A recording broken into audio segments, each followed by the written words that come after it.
Manouk Akopyan. Thank you for tuning in, and thank you to our partners, personal injury attorney Nelson Gavorkian. And KDMMA has been the place where Arman Tsarukyan, the #1 lightweight contender in the UFC for Islam Makhachev's title, when he's in Los Angeles, he comes and trains with you. He has held some workshops at the gym as well too. What has that been like, kind of being around Arman over the last few years, helping him out? A young fighter who I really love my little brother, you know what I mean? So I love working with him. He's probably the most disciplined athlete I've ever seen my entire life. You know, we had a fight, tough fight in Vegas. You know, the next morning on Sunday, I fly to LA. As soon as I land, I call him. I'm like, "What are you doing?" He's like, he went for a bike ride for like, I don't know, like 100 miles or something, you know what I mean? Or the next day he's at the gym running on a treadmill like 5 miles and stuff. Like, he's very disciplined. He just lives the sport, you know what I mean? There's nothing else for him. You know, he loves it and he lives it. He just like, you know, it's all about the sport. It's all about the, you know, UFC and MMA and grappling and wrestling and boxing. That's it. So it's very fun working with him, man. He's a very high level athlete. He obviously trains at American Top Team when he's here in the United States, but when he trains specifically with you for a few sessions, what do you help him with? Well, most of the fights before the camp, I move in with him. So it doesn't matter where he is. Like for the next fight, if he's in, you know, Florida, then I'll probably go to Florida and I come back and go back and forth. And then last couple of weeks when he moves to Vegas for the fights, I move in with him to Vegas and stuff like that. But yeah, we just mainly do boxing and kickboxing pretty much. That's it. Just like most of my previous UFC fighters and stuff. I only do striking part. I have no, you know, no control over the wrestling and the grappling and all that stuff. I only do striking, yeah. How would you assess his performance against Oliveira? Because that one had some striking in kickboxing, but it was a very intense grappling match. How would you assess Arman's performance, just surviving some scary moments and coming away with the win? You know, it was scary on TV for people, but it was not scary because I knew what's going on. Oliveira was at the end. Oliveira was so tired. There was no way he could have finished Arman. And Arman, the way he went down on his belly, and that's how you protect yourself. When you go in that position, you can be pretty much choked out. And also one thing, we drill this move, how to protect yourself and how for like his entire camp, because that's his main thing he does, Oliveira, right? That one submission he does.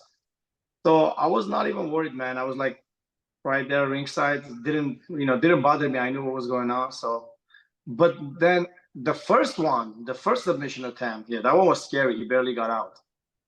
But then the one at the end, people saying, "Oh, he got saved by the bell." That's not true. He was not even trying to submit him. He just got a hold of him, and he was just like waiting until the finish. Yeah, that was a veteran move, certainly. Arman explained it himself afterwards too, saying it was a tactical move to kind of lay defenseless and motionless there for a moment. But now moving forward, it's the Makhachev fight. It's all in. I recently spoke with Dana White. He told me that fight is going to happen next. They're trying to figure out the location and the date. How are you guys preparing for this rematch that everyone is waiting for? To be honest, I have no knowledge of it. We're not preparing for it at this point until the camp starts. But when the camp starts, we will have a game plan, you know what I mean? So we'll see. Right now, he's working on his wrestling. He's sharpening his tools. He was in Armenia with the team. Then he went to Russia.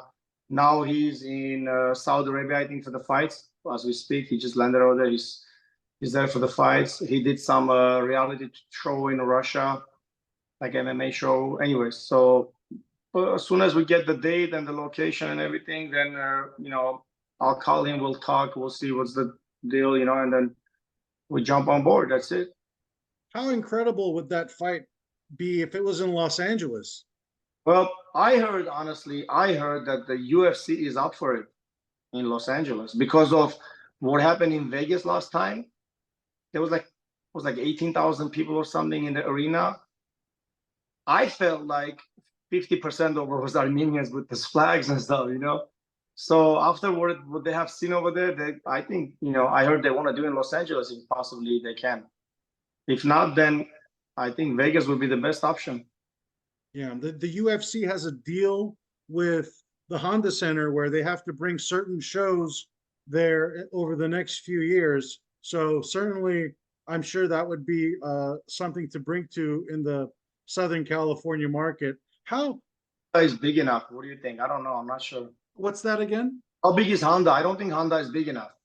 Honda's a regular arena, 17, 18,000. It fits. They did. I thought it was smaller, but I guess 17, 18 would be good. It's a hockey. Yeah.